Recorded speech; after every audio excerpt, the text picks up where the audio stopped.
आज Doubtnut app download करें। Doubtnut पर अपने सभी गणित, रसायन विज्ञान, भौतिक विज्ञान और जीव विज्ञान के डाउट्स का करो सफाया। बस प्रश्न की फोटो खींचो, एक ही प्रश्न को क्रॉप करो और तुरंत वीडियो सोल्यूशन पाओ। अभी डाउनलोड करें। नमस्कार दोस्तों, आज का हमारा सवाल है संलग्न चित्र में दो वृत्त एक दूसरे को ए और बी पर काटते हैं। वृत्तों के केंद्र पी और क्यू है। कोण एपीबी बराबर 90 डिग्री और कोण ए क्यू बी बराबर 60 डिग्री है। तो छायांकित भाग का क्षेत्रफल ज्ञात कीजिए यदि AP बराबर 4 सेंटीमीटर है। तो इस क्वेश्चन को सॉल्व करते हैं। तो हमारे पास यहाँ पे दो वृत्त दे रखे हैं। ये हमारे पास पहला वृत्त है और ये हमारे पास दूसरा वृत्त है। यहाँ पर इस वृत्त का केंद्र P है, इस वृत्त का केंद्र Q है और दोनों वृत्त एक दूसरे को A और B पर प्रतिच्छेद करते हैं। तो हमें AP दे रखा है 4 सेंटीमीटर और AP और PB के बीच में ये कोण हमारे पास 90 डिग्री का और ये कोण हमारे पास कितने डिग्री का है, 60 डिग्री का है। तो हमें क्या करना है, छायांकित भाग का क्षेत्रफल निकालना। मतलब छायांकित भाग हमारे पास यहाँ पे कौन सा है, हमारे पास छायांकित भाग है APQ या APBQ, क्रम से लिखेंगे हम। तो ये हो जाएगा APB और Q। ये हमारे पास क्या है, छायांकित भाग का क्षेत्रफल हमें निकालना है। तो यहाँ पर सबसे पहले मैं क्या करूंगा, छायांकित भाग का क्षेत्रफल निकालने के लिए हमारे पास जो चतुर्भुज बन रहा है वो दो भागों में विभाजित हो रहा है। पहला भाग है हमारे पास APB, त्रिभुज APB का क्षेत्रफल प्लस त्रिभुज AQB का क्षेत्रफल। तो यहाँ पर हमारे पास दो त्रिभुज है, पहला है त्रिभुज APB का क्षेत्रफल प्लस दूसरा है हमारे पास त्रिभुज AQB का क्षेत्रफल। तो दोनों का क्षेत्रफल निकालूंगा तो हमारे पास क्या आ जाएगा, छायांकित भाग का क्षेत्रफल मतलब चतुर्भुज APBQ का क्षेत्रफल। तो इसका दोनों भागों का क्षेत्रफल निकालने के लिए मैं क्या करूंगा, सबसे पहले मैं P और Q को एक सीधी रेखा द्वारा मिला दूंगा। क्योंकि हमारे पास अगर मैं त्रिभुज APB का क्षेत्रफल निकालूंगा तो हमारे पास क्या चाहिए, त्रिभुज APB का क्षेत्रफल क्या हो जाएगा, त्रिभुज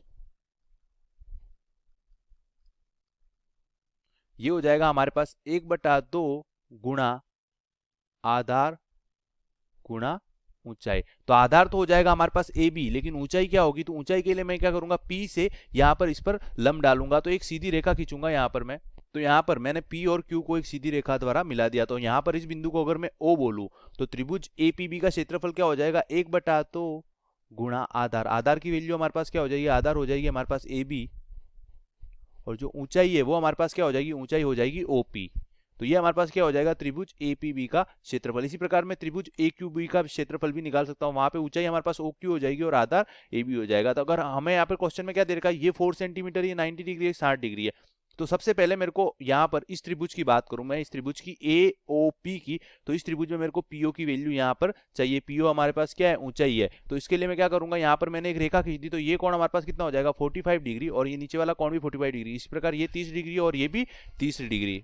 दूसरा हमें क्या चाहिए, AB। तो AB की वैल्यू कैसे निकालेंगे, तो AB की वैल्यू हमारे पास ये जो रेखा है PQ, वो एक वृत्त, दोनों वृत्तों को मतलब एक सममित रेखा है जो दोनों वृत्तों को बराबर भागों में विभाजित कर रही है। मतलब ऊपर वाला पार्ट है और नीचे वाला पार्ट हमारे पास बराबर है, मतलब AO बराबर OB। तो यहाँ पर AB की वैल्यू क्या हो जाएगी, AB की वैल्यू हो जाएगी हमारे पास AO प्लस OB और यहाँ पर AO बराबर हमारे पास क्या है, OB।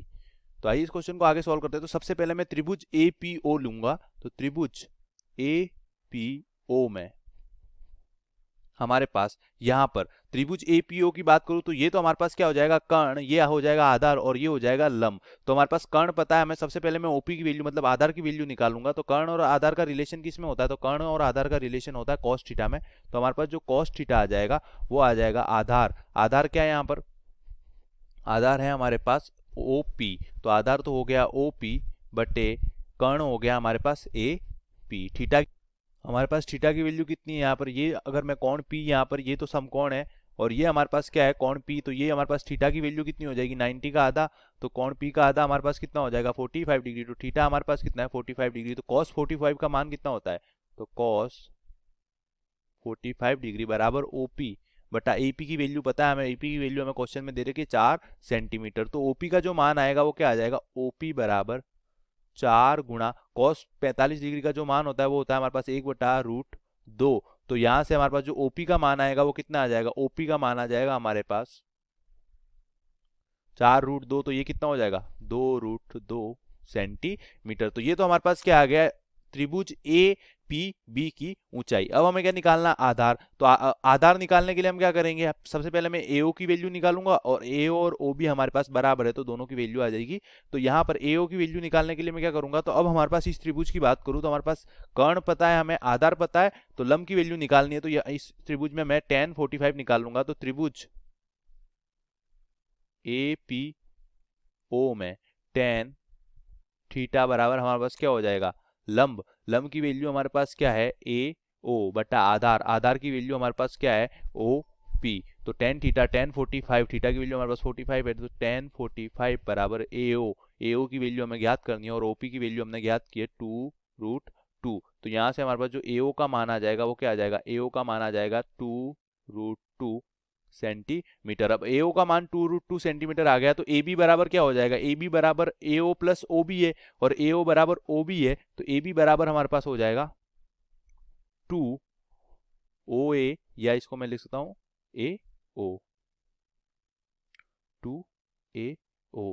तो ए बी का जो मान हो जाएगा वो हमारे पास हो जाएगा 2 गुणा ए ओ, तो 2 गुणा 2√2, तो ये हो जाएगा हमारे पास 4√2 सेंटीमीटर। तो ये तो हमारे पास क्या हो गया, इस त्रिभुज का क्षेत्रफल आ गया, त्रिभुज ए पी बी का क्षेत्रफल हमारे पास आ गया। अब हमें किसका निकालना, त्रिभुज ए क्यू बी का, तो उसमें भी आधार तो हमारे पास ए बी रहेगा लेकिन हमारे पास लंब की वैल्यू मतलब ओ क्यू की वैल्यू निकालनी है। तो अगर मैं ट्राइंगल ए ओ क्यू की बात करूं तो ये कोण हमारे पास कितना है, 30 डिग्री का, और हमारे पास यहाँ पर ए ओ पता है हमें और ये निकालना है, तो यहाँ पर भी मैं टेन थीटा निकालूंगा। तो त्रिभुज ए ओ क्यू में, त्रिभुज ए ओ क्यू में हमारे पास टेन थीटा क्या हो जाएगा, टेन थीटा हो जाएगा लंब बटा आधार, तो लंब तो हो जाएगा ए ओ और आधार हो जाएगा ओ क्यू। तो लंब हमारे पास हो जाएगा ए ओ बटा आधार हो जाएगा हमारे पास ओ क्यू। तो लंब की वैल्यू तो हमारे थीटा की वैल्यू हमारे पास कितनी है, 30 डिग्री, तो टेन 30 डिग्री बराबर ए ओ का जो मान है हमारे पास वो कितना है, ए ओ का मान हमने निकाला, ये है हमारे पास 2√2 बटा ओ बी का मान, ओ क्यू का मान हमें निकालना है। तो टेन 30 का मान होता है हमारे पास 1/√3, तो 1/√3 बटा बराबर 2√2 ओ क्यू। तो यहाँ से हमारे पास ओ क्यू का मान क्या आ जाएगा, यहाँ से हमारे पास ओ क्यू का मान आ जाएगा 2√2 गुणा √3, तो ये हमारे पास क्या हो जाएगा 2√6 सेंटीमीटर। अब हमारे पास चतुर्भुज ए, अब मैं निकाल सकता हूं area of A P B Q बराबर हमारे पास क्या हो जाएगा, एरिया ऑफ त्रिभुज A P B plus area of त्रिभुज ए क्यू बी। तो यहाँ पर हमारे पास क्या हो जाएगा, त्रिभुज ए पी बी के अगर मैं एरिया निकालूंगा तो ये हो जाएगा 1/2 गुणा आधार। तो आधार क्या था, त्रिभुज ए पी बी में हमारे पास ए बी गुणा ऊंचाई, ऊंचाई की वैल्यू हमारे पास कितनी थी, ऊंचाई की वैल्यू थी हमारे पास, अगर इस त्रिभुज की बात करूं तो हमारे पास दोनों त्रिभुज में आधार तो ए बी कॉमन है, ऊंचाई की वैल्यू हमारे पास कितनी थी ओपी और यहाँ पर ओ क्यू। तो ये हो जाएगा हमारे पास ओपी प्लस 1/2, आधार यहाँ पर भी क्या है ए बी गुणा ऊंचाई यहाँ पर क्या है ओ क्यू। तो ये हो जाएगा हमारे पास 1/2 गुणा ए बी का जो मान आया था वो हमारे पास कितना आया था 4√2 गुणा ओपी का मान हमारे पास कितना था 2√2 प्लस इसी प्रकार यहाँ पर 1/2 गुणा ए बी का मान हमारे पास कितना था 4√2 गुणा ओ क्यू का मान हमारे पास कितना आया था 2√6। तो हमारे पास जो त्रिभुज का जो हमारे पास छायांकित भाग का क्षेत्रफल हो जाएगा वो क्या हो जाएगा, यहाँ पर 2 से 2 कैंसिल हो जाएगा, यहाँ पर 2 से 2 कैंसिल हो जाएगा, और ये √2 और √6 को अगर मैं √2 गुणा √3 लिख दूं तो ये हमारे पास क्या हो जाएगा 2। तो यहाँ पर हमारे पास क्या आ जाएगा मान, ये आ जाएगा, ये तो हमारे पास 4 गुणा √2 और √2 ये कितना हो जाएगा 2, तो 4 गुणा 2 ये कितना हो जाएगा हमारे पास 8 प्लस यहाँ पर 4 √2 और √6 को मैं क्या लिख सकता हूँ √2 गुणा √3, तो √2 को √2 के साथ ले लूंगा तो ये कितना हो जाएगा 2, तो 4 गुणा 2 8 और हमारे पास साथ में कितना है 8√3। तो इसको आप सॉल्व करोगे तो 8 प्लस 8√3, √3 की वैल्यू हमें क्वेश्चन में दे रखी है, √3 का मान कितना प्रयोग करें 1.73। तो यहां पर हमारे पास मान कितना आ जाएगा 8 प्लस